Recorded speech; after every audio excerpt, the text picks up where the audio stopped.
Por tanto, como el pecado entró en el mundo por un hombre, y por el pecado la muerte, así la muerte pasó a todos los hombres, por cuanto todos pecaron. Pues antes de la ley había pecado en el mundo, pero donde no hay ley, no se inculpa de pecado. No obstante, reinó la muerte desde Adán hasta Moisés, aun en los que no pecaron a la manera de la transgresión de Adán, el cual es figura del que había de venir. Pero el don no fue como la transgresión, porque si por la transgresión de aquel uno murieron los muchos, abundaron mucho más para los muchos la gracia y el don de Dios por la gracia de un hombre, Jesucristo. Y con el don no sucede como en el caso de aquel uno que pecó, porque ciertamente el juicio vino a causa de un solo pecado para condenación, pero el don vino a causa de muchas transgresiones para justificación. Pues si por la transgresión de uno solo reinó la muerte, mucho más reinarán en vida por uno solo, Jesucristo, los que reciben la abundancia de la gracia y del don de la justicia. Así que, como por la transgresión de uno vino la condenación a todos los hombres, de la misma manera por la justicia de uno vino a todos los hombres la justificación de vida. Porque así como por la desobediencia de un hombre los muchos fueron constituidos pecadores, así también por la obediencia de uno los muchos serán constituidos justos.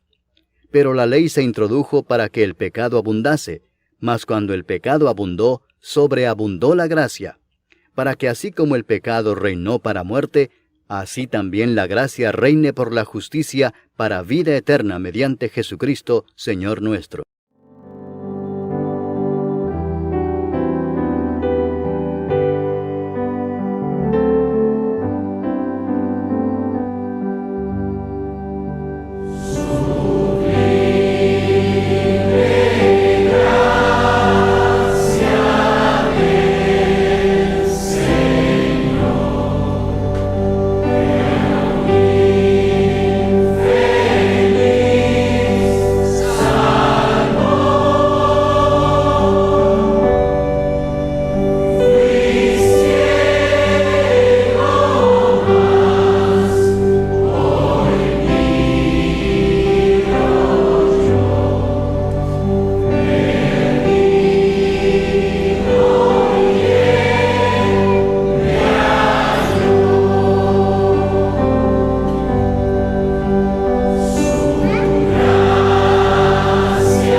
el resultado de la caída del hombre en el pecado.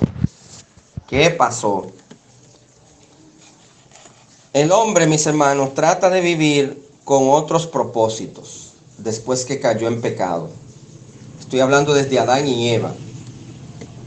En vez de tener propósito de glorificar y agradar a Dios en su vida, cada persona se ha complicado mucho la vida al vivir con el propósito de promoverse y agradarse a sí mismo. Fíjese que la gente lo que busca siempre es promoverse a él mismo, que él es bueno, que él es esto, que él es lo otro, y agradarse a sí mismo. O sea, yo me merezco esto, yo me merezco aquello, etcétera, etcétera. Y mis hermanos, entonces, su meta no es conocer y hacer la voluntad de Dios. ¿Por qué? Porque cayó en pecado. Ahora, ¿cómo se consigue, mis hermanos, conocer y hacer la voluntad de Dios? Ahí donde leímos en Romanos el capítulo 12, se nos muestra, si usted está buscando la voluntad de Dios para su vida o para algo específico, aquí está la clave. ¿Qué dice Romanos 12? Así que, hermanos, os ruego por las misericordias de Dios. ¿Qué cosa nos ruega la palabra de Dios? Que en origen fue Pablo a los romanos, inspirados por el Espíritu Santo. ¿Qué nos ruega a nosotros Dios? Que presentemos nuestros cuerpos en sacrificio vivo, santo, agradable a Dios, que es vuestro culto racional. Mire, el hecho de usted venir este domingo bajo lluvia, y la hermana Gina dijo que también está un poquito agripada, usted ha puesto su cuerpo en sacrificio. También la hermana Giovanni mencionó acerca de su salud. Usted está poniendo su cuerpo en sacrificio. Pero hay sacrificios que no son santos. Como yo le dije anteriormente cuando íbamos a iniciar el culto en la introducción, es posible que hoy se hayan levantado personas bajo lluvia para hacer algo malo. ¿Usted sabía eso? Están sacrificando su cuerpo, están sometiéndolo a lluvia, posiblemente para hacer algo que no está bien. Porque al diablo y a sus hijos no lo detiene la lluvia. Eso se ve más común en los cristianos, que la lluvia fácilmente lo detiene para algo. Pero mis hermanos, la forma de conocer la voluntad de Dios es poniendo nuestro cuerpo en sacrificio, santo, agradable a Dios. Porque, vuelvo y reitero, hay gente que pone su cuerpo en sacrificio, pero que es un sacrificio que no agrada a Dios. Recordemos, mis hermanos, que el pueblo de Israel ofrecía sacrificios que a Dios no le agradaban, de tal manera que Dios le dijo: no me traigáis más vanas ofrendas. Allá en Isaías, yo no quiero eso. Inclusive un cristiano puede hacer sacrificio desagradable a Dios. Es algo, mis hermanos, muy interesante esto, que presentar nuestro cuerpo en sacrificio vivo, porque bajo el antiguo pacto Dios aceptó los sacrificios de animales muertos, pero a causa del sacrificio supremo de Cristo, los sacrificios del Antiguo Testamento carecen de efecto en absoluto. Para quienes están en Cristo, nosotros, el único culto aceptable de adoración consiste en ofrecerse a sí mismo Cuando usted pone su cuerpo en sacrificio para agradar a Dios, usted se está ofreciendo a sí mismo a Dios. Por completo al Señor. Bajo el control de Dios, el cuerpo del creyente que todavía no ha redimido puede y debe ser entregado a Él como un instrumento de justicia y rectitud. Ve, entonces, por eso dice la palabra del Señor, el versículo 2. No os conforméis a este siglo. Hay mucha gente conformándose a este mundo, pero mucha gente no. Muchos que se llaman cristianos se están conformando a este siglo. ¿Qué es conformarse? Tomar la forma de este siglo. Literalmente, ¿verdad? Textualmente. Entonces, mis hermanos, se refiere también conformarse a asumir una expresión externa que no refleja lo que de verdad está en el interior, como una especie de máscara o acto de encubrimiento. La forma de la palabra implica que los lectores de Pablo ya habían permitido que esto sucediera y debían impedir que continuara. O sea, cuando Pablo está diciendo aquí, no os conforméis, es que ya habían algunos hermanos de la iglesia en Roma que se estaban adaptando a la corriente de este mundo. Y Pablo estaba llamando para que eso se detuviera. Y el hermano que no lo estaba haciendo, no lo intente hacer. ¿De acuerdo, mis hermanos? Entonces, no os conforméis a este siglo, todo lo contrario. En vez de conformarnos a este siglo, ¿qué es lo que debemos de hacer, mis hermanos? Transformaos por medio de la renovación de vuestro entendimiento. O sea, mis hermanos, la palabra griega que corresponde al término metamorfosis, ese transformado viene de la palabra griega metamorfosis, que da una connotación de un cambio en la etapa o en la apariencia externa. Por ejemplo, ustedes saben el proceso que se lleva para un gusano llegar a ser mariposa. Usted sabe que la mariposa no nace de una vez con alas. ¿Usted sabía eso? Usted ve cómo inicia una mariposa y cómo termina. Y usted dice, pero ¿cómo? ¿Qué sucedió ahí? ¿Usted sabe cómo se le llama eso? Metamorfosis. Nunca usted va a encontrar que va a ser igual la mariposa que inició a la mariposa que ya es. Es un cambio radical. Y eso se le llama metamorfosis.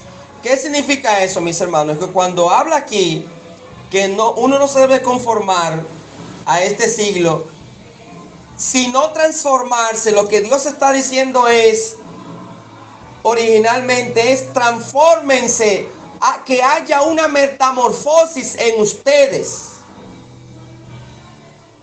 Que el que estaba en el mundo antes de arrepentirse, ya sea totalmente diferente a la persona que es después de haber venido a Cristo y en el proceso de la santificación. Que sea totalmente diferente el creyente de hoy que lo que fue anteriormente. ¿Me están entendiendo, mis hermanos? No puede haber no puede haber semejanza en lo que yo era antes de Cristo y en lo que Cristo está haciendo actualmente en mi vida. No puede haber semejanza.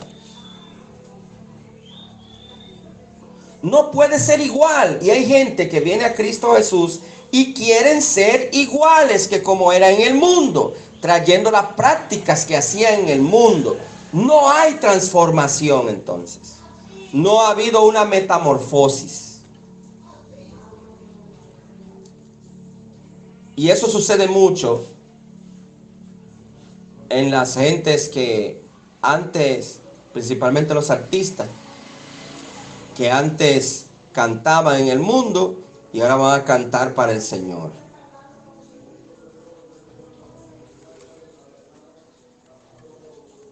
Pero también la ropa, no ha habido mucho cambio en la ropa. No ha habido mucho cambio de carácter. No ha habido mucho cambio en algunas cosas. Y Dios lo que quiere es que suceda en nosotros una metamorfosis. Si se le olvida la palabra, mis hermanos, metamorfosis, piense en el gusanito que se convierte en mariposa.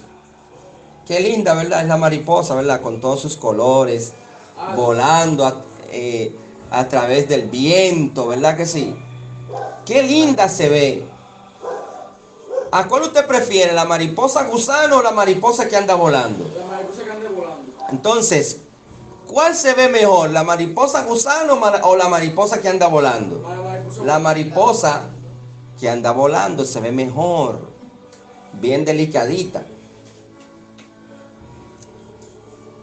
Al menos que no sea un libro de ciencias naturales, usted no va a ver, mis hermanos, fotos de el gusanito de la mariposa, al menos que no sea estudiando ese espécimen. En retratos, en pinturas, usted no va a ver el gusanito. ¿Qué es lo que vamos a ver siempre? Es la mariposa. Y hasta esculturas se han hecho de mariposas. Porque lo que se quiere es hasta qué llegó a ser la mariposa. Dios quiere eso de nosotros, mis hermanos. No nos quedemos en gusanos, sino que haya una transformación. No nos queremos en el viejo hombre. No nos queremos en la naturaleza anterior. Si ya somos creyentes, eso se va a demostrar en que va a haber un cambio en nuestras vidas. En sentido general, o en alguna parte que sucedió la metamorfosis en la mariposa. Entonces, el resultado de la caída en pecado del hombre es que no se ve tan bonito como una mariposa. Eso lo ha dañado. Entonces Dios quiere restablecer eso a través del creyente. Entonces, mis hermanos, también Mateo emplea la misma palabra para describir la transfiguración, allá en Mateo 17:2. Así como Cristo manifestó de forma breve y limitada su naturaleza interior divina y su gloria de la transfiguración, los cristianos deberían manifestar a través de su conducta externa que su naturaleza interior ha sido redimida.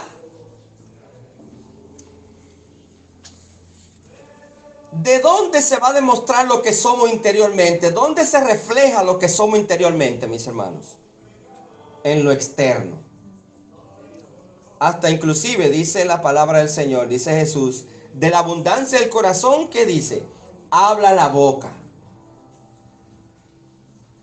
Eso que sale de su boca es porque primero estuvo ¿a dónde? Adentro, en su corazón. Y así es que usted anda. Si usted habla mucho de una cosa, su corazón está lleno de eso. ¿De qué habla mucho el médico? De medicina o la enfermedad o la especialidad que él tiene. Él habla de eso. ¿De qué habla mucho un mecánico? De piezas, de de vehículos, de asuntos que están relacionados a la mecánica. Entonces, ¿de quién habla un maestro constructor? ¿De qué habla? Un carpintero. De casa, de piso, de madera, de metros, de centímetros, etcétera, etcétera. Entonces, ¿de qué debe de hablar un cristiano? De Cristo. Aunque sea médico, un cristiano. Aunque sea carpintero, un cristiano. Aunque sea mecánico, un cristiano. Aunque sea lo que sea, ese cristiano, si es médico o es el de cualquier área, eso lo va a mezclar con la palabra de Dios. Y eso va a decir que usted ha sido transformado, porque anteriormente usted no hacía eso. ¿Y qué pasó? Porque ya en su interior vino a vivir el Espíritu Santo, y por más que usted sea bueno en un área, o que se desempeñe su vida en un área, ya sea de cocinera, o ya sea de profesora, ya sea de médico, lo que sea, anteriormente usted solamente hablaba de clases. Anteriormente usted hablaba solamente de contabilidad, si es contador. Pero ahora va a hablar de contabilidad, pero mezclado con lo que es la palabra de Dios y el Señor. Si era un hombre de negocios, una mujer de negocios, ahora sus negocios van a ser en el ámbito cristiano. Ven, porque es transformado. Es que viene del interior y sale al exterior. Si usted ve que un cristiano no habla mucho de Dios, no menciona muchos versículos bíblicos, olvídese, ahí adentro en su corazón no hay nada de eso. ¿De acuerdo? Aunque con su boca diga que es cristiano, ya sea que le pregunten,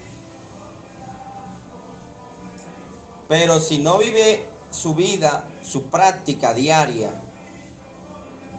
dando testimonio sin que le pregunten, de que su boca sale versículos bíblicos, palabra de Dios, acciones de gracias al Señor, si no sale eso, no, ahí no está. Si es cristiano, Dios no está gobernando esa vida. Si es creyente, sí. Usted lo oye hablando de oración, de que no te preocupes, Dios te va a ayudar con eso, que esto que yo hago, Dios sea glorificado, que no fue por mí, que es por Dios, que si no hubiera sido por Dios, Dios me ha librado de esto, porque su palabra dice en tal parte, tal cosa, y va a tener su boca llena de Dios. Porque anteriormente no era así. ¿Y qué fue lo que pasó? Que hubo una metamorfosis. Muchos cristianos hoy lo que iban es citando a lo que dijo el predicador, el pastor fulano, o lo que dice la canción fulana. Se sabe más de artistas cristianos que de la palabra de Dios. Entonces, tiene que haber una transformación interior, lo cual no se traduce en acto singular, sino en la actividad y práctica diarias, como ya yo le dije anteriormente. O sea, mis hermanos, el resultado del hombre haber caído en pecado es que no, su propósito, en vez de glorificar a Dios, no lo hace. ¿Qué es lo que hace entonces? Su meta no es conocer y hacer la voluntad de Dios, sino promoverse a Él mismo y agradarse a Él mismo. ¿De acuerdo, mis hermanos? Entonces, no es primeramente ser un reflejo de Dios. El hombre no persigue ser un reflejo de Dios. A él le pueden buscar para otra cosa, pero no porque es creyente para que ayude a alguien espiritualmente o consuele a alguien. No lo buscan para eso, porque su vida, su práctica no es eso. Entonces, mis hermanos, la meta principal de su vida ha sido ganar dinero. Ay, la Biblia dice, raíz de todos los males es el amor al dinero. Comprar una casa. Hay gente que anda ciego, que su meta es comprar una casa. Y si ya la tiene, no está tranquilo con lo que tiene. Entonces, se propone otra meta. Y no es que eso está mal, mis hermanos. Y si la tengo, bueno, entonces, esto que lo otro, eso no está mal. El asunto es, mis hermanos, que todo debo de rendirlo a Cristo. Mis metas, mis planes, mis propósitos. Hay gente que son locos porque quieren irse de este país, que le den una visa. No duermen y hasta arriesgan su vida, si no, porque creen que por la manera legal se lo van a negar. Entonces se van arriesgando su vida y muchos pierden su vida, mis hermanos, tratando de conseguir una residencia perecedera y no buscando una residencia eterna en los cielos. Porque el propósito del hombre no es agradar a Dios después que cayó en pecado. Otros buscan tener una buena pareja. Y no es, yo le estoy diciendo, hermano, que eso no es que esté mal. Lo que sí es que eso no debe de ser lo primero en mi vida. Primero debe de ser Dios, agradarle a Él. Una pareja, otros buscan tener hijos que no le avergüencen. Otros encontrar la comodidad. Estoy cómodo ya. En días pasados escuché a una persona como que le habían pensionado del gobierno y se veía relativamente joven. Yo creo que quizás no llega a los 60 años. Y si está en los 60, no está muy lejos de los 60. Y la estaban felicitando. ¡Ay, felicidades, fulano! Tú quedaste joven. Y entonces ella, muy contenta, muy orgullosa, dice, sí, ahora voy a vivir para mí.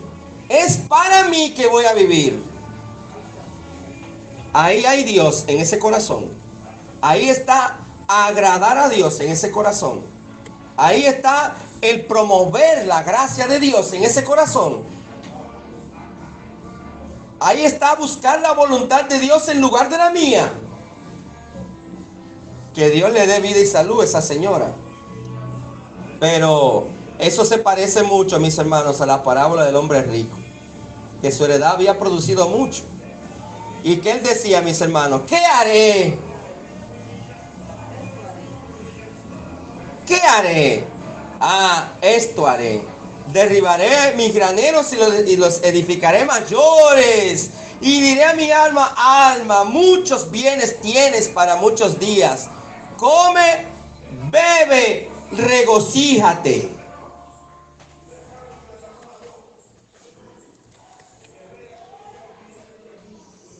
Pero no piensa en que le dijeron, necio, esta noche vienen a pedirte tu alma. Y lo que has provisto, ¿de quién será? Ve, mis hermanos, hubiera sido una creyente que le pasa eso. Dice, bueno, ahora sí yo tengo tiempo para Dios. Yo no podía tanto estar involucrado en las cosas de la iglesia por ese trabajo, que no me dejaba respirar. Pero ahora sí es que tengo tiempo para Dios. Ahora sí. Ahora sí voy a estar involucrado más en las actividades de la iglesia. Ahora sí voy a poder asistir más a la iglesia. Ahora sí me voy a poner bien con el Señor. Pero el hombre no busca eso. Inclusive hay creyentes también que desde que sienten mucho tiempo, ya sea de vacaciones o libres, lo primero que piensan es en salir, andar, ¿verdad? Eso no está mal, mis hermanos. El salir y el andar. Ahora, lo primero tiene que ser Dios. Y es cierto, de vacaciones. Mire cómo habla un cristiano. Dios, ¿qué hago? Quisiera visitar a tal parte, a tal familiar. Y me he enterado que en ese pueblo hay una iglesia bautista. Ah, Señor, voy a ir, voy a aprovechar y voy a ir. O voy a donde ese familiar y voy a aprovechar, Señor, y le voy a predicar. Ve que se puede salir. Se puede salir. No es que vamos a estar encerrados en nuestras casas. Aunque más seguro estamos en las casas, orando y ayunando, ¿verdad que sí? Pero mis hermanos, uno entiende que uno puede salir y Dios puede usar a uno en otros lugares también. Pero que todo lo sometamos a la voluntad de Dios. Por eso dice la palabra de Dios. Así que vuelvo a leer el Romanos 12. Así que, hermanos, os ruego por las misericordias de Dios que presentéis vuestro cuerpo en sacrificio vivo, santo, agradable a Dios, que es vuestro culto racional. No os conforméis a este siglo, sino transformados por medio de la renovación de vuestro entendimiento, para que comprobéis. ¿Usted quiere saber la voluntad de Dios? De lo que ya hemos dicho anteriormente, poner su cuerpo en sacrificio vivo, no conformarse a este siglo. Esa es la manera que usted va a comprobar, y yo también, cuál es la buena voluntad de Dios, agradable y perfecta. La vida, mis hermanos, en santidad que Dios aprueba es esa. Estas palabras se relacionan con el lenguaje de sacrificio del Antiguo Testamento y describen una vida libre de toda mancha, tanto en sentido moral como espiritual, que es la pureza simbolizada por los animales sacrificados.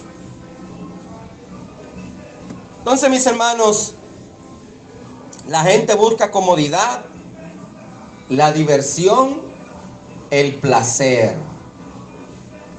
Y es por eso que ustedes ven que acabamos de salir de una Semana Santa y fueron más de 16 los muertos. Porque el hombre, después que cayó en pecado, no busca agradar a Dios. Busca sus propios intereses. Busca diversión, placer. Y muchos, en medio de esa diversión, de ese placer, encuentran la muerte. Lamentablemente. Entonces, mis hermanos, no sé cuál fue la razón del accidente del joven que luego terminó quitándose la vida. Pero según escuché, no sé si fue en ese momento del accidente, le gustaba mucho levantar en una goma. Levantar. Y mis hermanos, los motores se hicieron no es para andar en una goma, se hicieron para andar en dos gomas. E inclusive, aún usted andando en dos gomas, debe de tener equilibrio, porque si usted pierde el equilibrio encima de dos gomas, puede estropearse o estropear a otros. Y por eso inclusive que hay motores que tienen más de 2 gomas. Si hubiera sido para andar en una goma, de nada ni lo compran.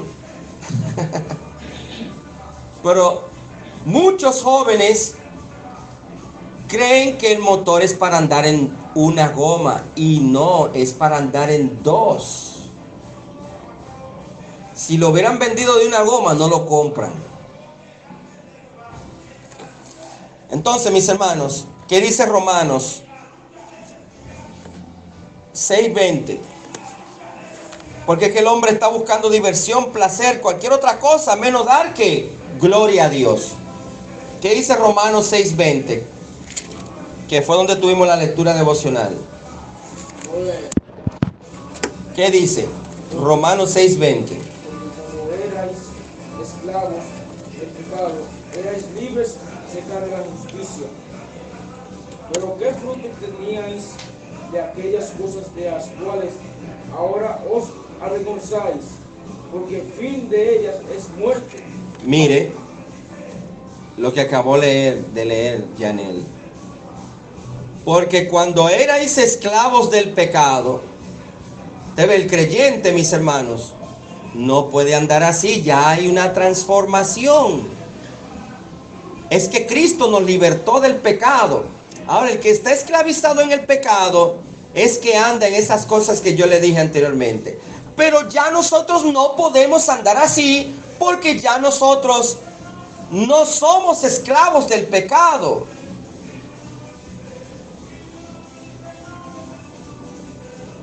Pero, ¿qué fruto teníais de aquellas cosas de las cuales ahora os avergonzáis? ¿Cuál de ustedes, mis hermanos, no se avergüenzan de su vida antes de ser creyente? ¿Usted no se avergüenza antes de ser creyente, de las cosas que hacía antes de ser creyente? Debiéramos de avergonzarnos. Inclusive hay cosas que hacemos aún siendo creyentes que también debiera traer vergüenza porque es pecado. Es más, ¿qué más vergüenza debiera traer es vivir sin Dios, sabiendo que hay un Dios y yo no le hacía caso? Y uno se da cuenta, ay Señor, perdóname. Por eso es que venimos y le pedimos perdón a Dios. Porque el fin de ellas, ¿qué era, mis hermanos? De esas cosas que hacíamos. Muerte. ¿Y qué dice el versículo 22? Mas ahora. Amén. ¿Qué pasó ahora, mis hermanos? Que habéis sido, ¿qué? Libertados del pecado. No que nosotros nos libertamos nosotros. Es que Dios me libertó del pecado. Porque yo no tenía fuerzas. Usted no tenía fuerza.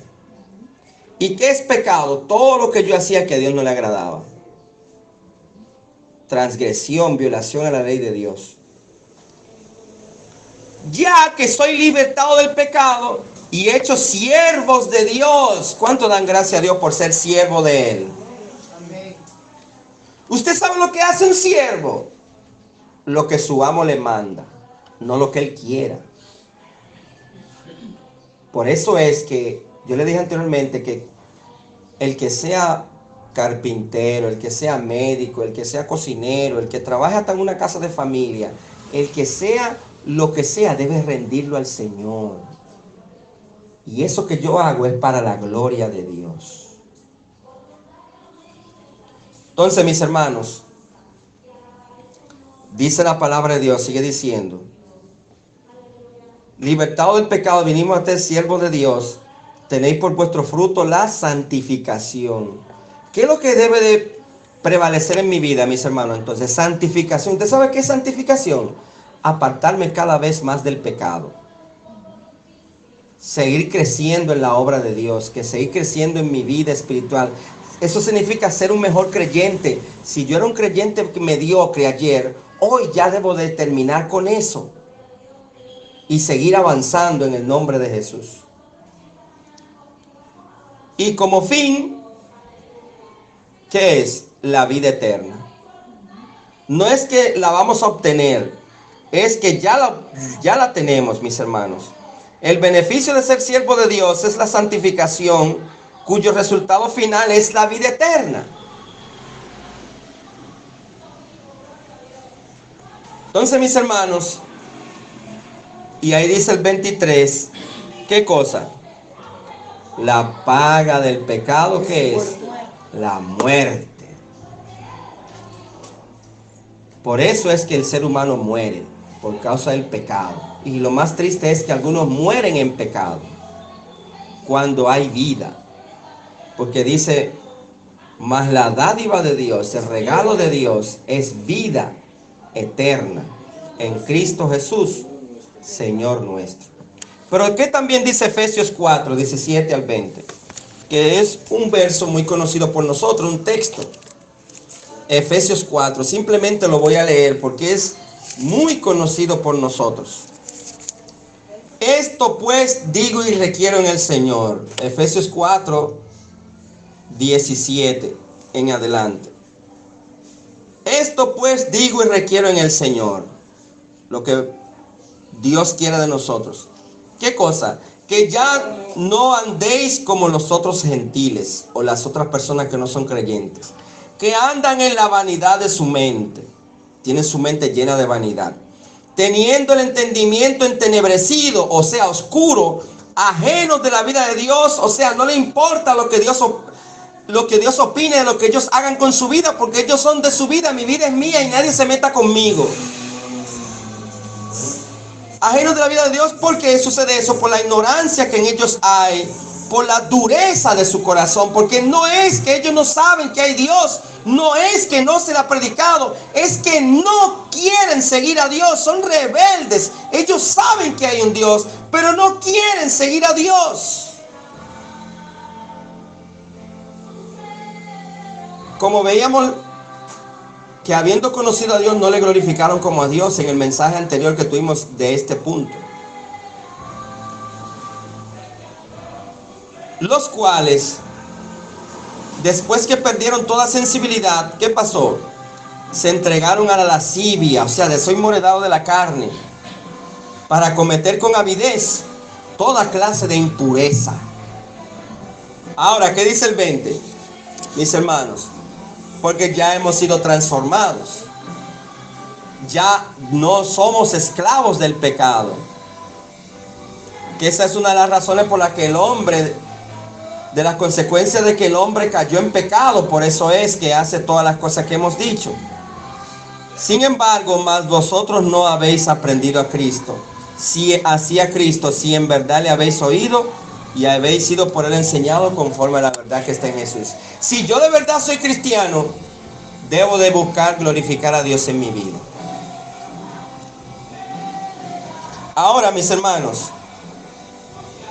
como resultado de la caída en pecado, también fue afectado el hombre en su necesidad por el consejo de Dios. ¿De acuerdo?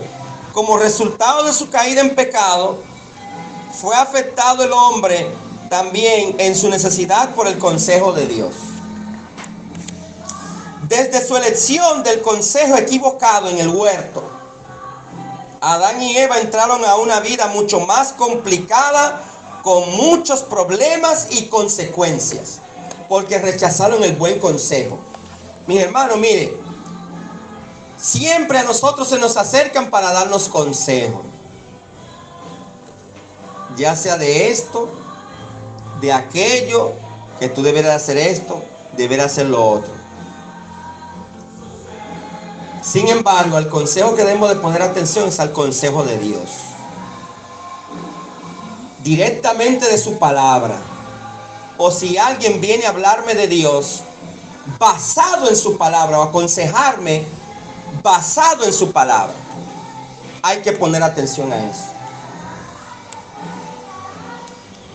Tuvieron Adán y Eva necesidad de consejo adicional para saber cómo superar estos problemas y cómo vivir correctamente en un mundo manchado por el pecado. Toda la raza humana tiene esta misma necesidad de un consejo que no solo enseña, sino que redarguye, corrige e instruye en justicia. ¿Qué hace eso, mis hermanos? Que corrige, instruye en justicia.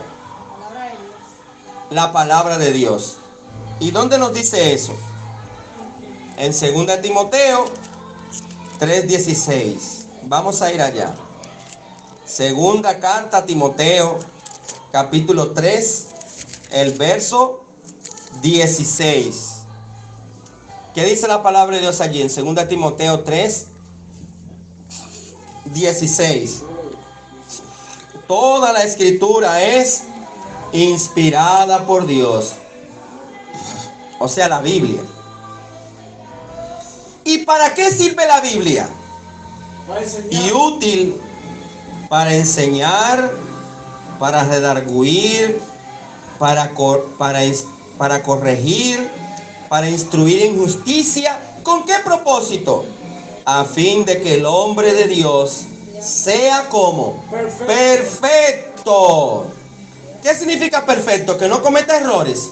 No, sino maduro, que actúe con madurez. La palabra, si usted todavía es un inmaduro en algunas áreas, ahí está la palabra de Dios para darnos madurez. Enteramente preparado para toda buena obra. Si no sabe qué hacer, qué buena obra hacer, vaya a la palabra de Dios y a Dios. Y Dios nos va a mostrar qué hacer. Entonces, mis hermanos, en su pecado y necedad, el hombre sigue su propio camino y su propio consejo. No busca el consejo de Dios. Y coge el camino que él entiende que es mejor. Mire lo que dice, vamos a ver algunos versículos. Mire lo que dice Proverbios 28:26. Vamos a ir allá, Proverbios, el capítulo 28, versículo 26. Proverbios es un buen libro para ayudar al hombre a cómo conducirse. Y obedecer también. Dice la palabra de Dios: cuando los impíos se levantan, Proverbio 28, 26. El que confía en su propio corazón, ¿qué es, mis hermanos? Dice la Biblia ahí. El que confía en su propio corazón, en lo que él entiende que es correcto. ¿Qué es lo que es entonces? Un necio. Dice ahí la Biblia. Porque veíamos, mis hermanos, en este estudio la última vez, que engañoso es el corazón y perverso, más que todas las cosas. ¿Quién lo conocerá? Entonces, mis hermanos, también, más el que camina en sabiduría será librado. Usted ve, mis hermanos, que el que confía en su propio corazón es un necio. ¿Qué dice también el mismo Proverbios, pero ahora el 14? No confiemos en nuestro propio corazón, confiemos en Dios. ¿Qué dice el 14? Hay camino que al hombre le parece derecho. Hay gente que cree que ve por aquí. No, es como yo digo, porque yo estoy convencido que es así. Pero ¿qué dice la Biblia?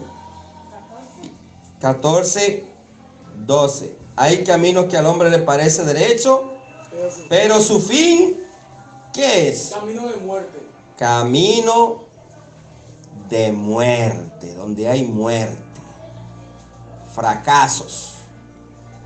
Porque él se fue en su propio camino, no en el consejo de Dios. Porque después que cayó en pecado, el hombre no busca el consejo de Dios. ¿Qué más, mis hermanos? Isaías 53:6. No lo sabemos muy bien ese versículo. Isaías 53:6.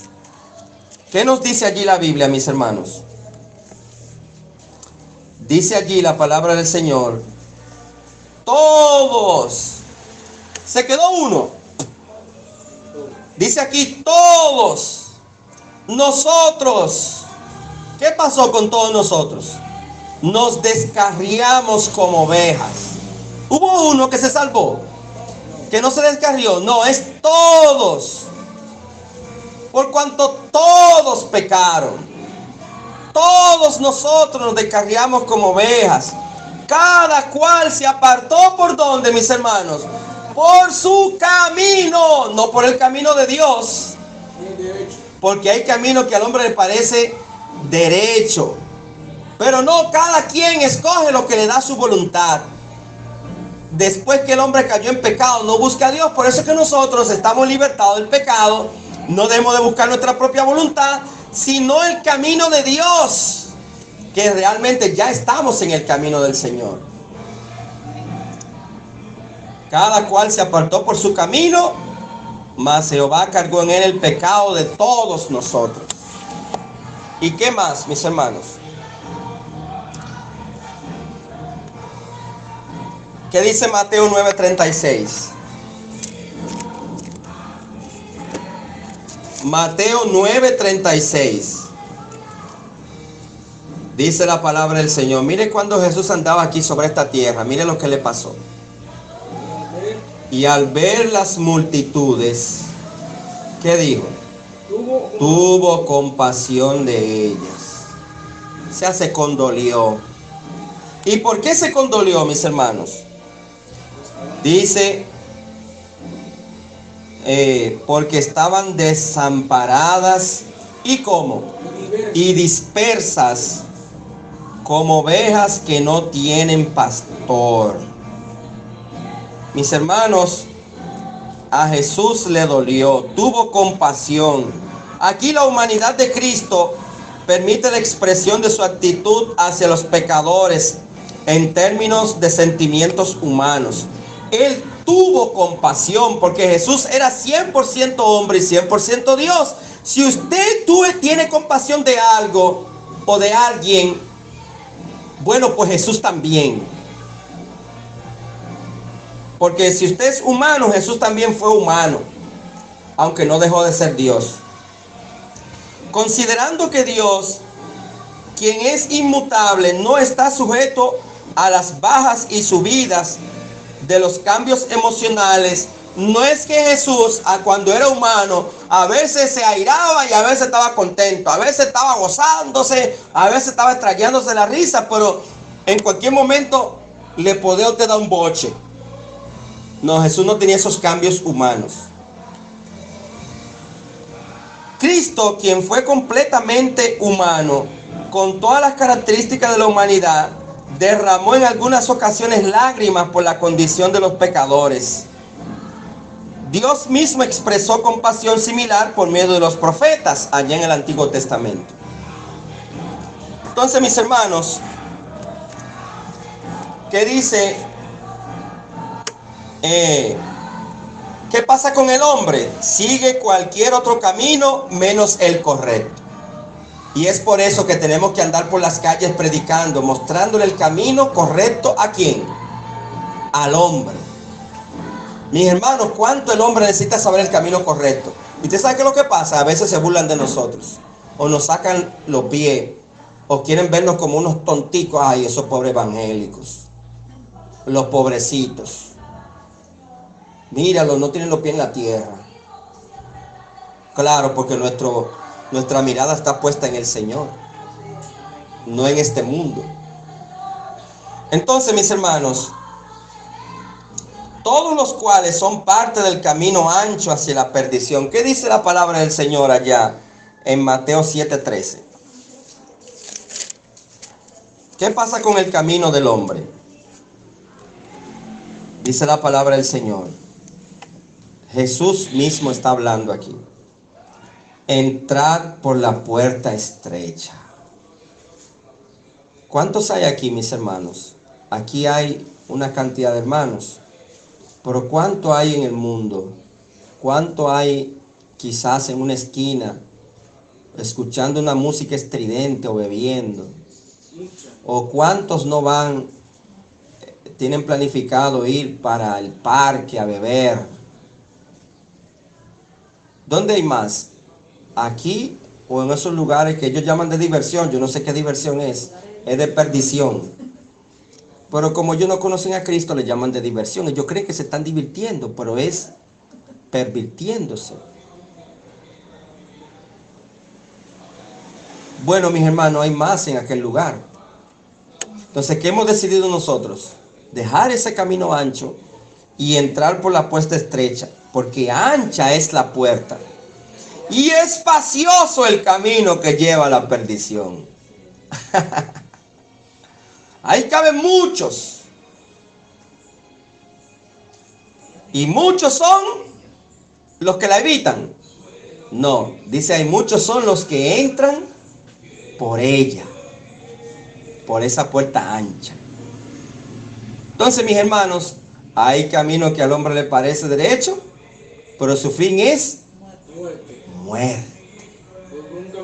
Lamentablemente. Oremos por nuestros familiares, oremos por nuestros amigos, vecinos y por todo el mundo. Entonces, Mateo 7:13 dice eso.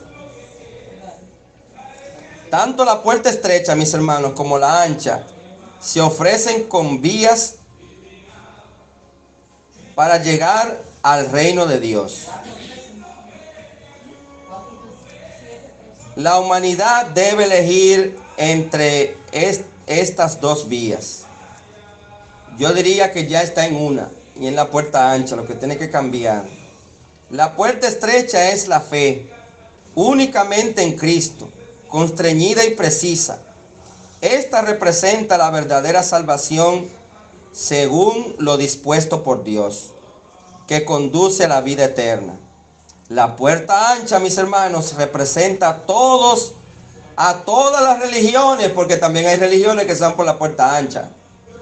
Hay gente que se llama cristiano y no son nada. Y quieren vivir según su propio camino y van a encontrar camino de muerte.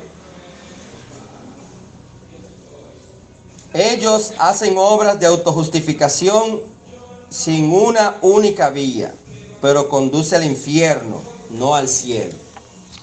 O sea, mis hermanos, el hombre ya va en realidad camino a la perdición, por el camino ancho, por la puerta ancha. Lo que tiene es que cambiar, venir a Cristo y venir a la puerta estrecha. Bueno, entonces, mis hermanos, vamos a dejarlo hasta aquí y continuaremos con este estudio más adelante. Oremos. Gracias, Señor, te damos por tu palabra. Señor, gracias porque ella es la verdad. Señor, sabemos que por causa del pecado el hombre se ha olvidado de agradarte a ti. Por causa del pecado, Señor, el hombre no busca tu consejo, sino sus propios caminos y deseos. Gracias por habernos rescatado a nosotros. No somos mejores que nadie, sino que usted tuvo misericordia de nosotros y nos salvó. Úsanos, Señor, para salvación a otros. Que así como otros nos habló a nosotros, nosotros les podamos hablar a otros. Porque así como ahora mismo hay gente ciega que no entiende estas cosas, nosotros le podemos, Señor, ser un instrumento para que usted le abra sus ojos, para que se conviertan de las tinieblas a la luz y de la potestad de Satanás a Dios, y para que reciban por la fe que es en Cristo perdón de pecados y herencia entre los santificados. Así que, Señor, gracias te damos por tu palabra en el nombre de Jesús. Amén. Dios les bendiga, mis hermanos.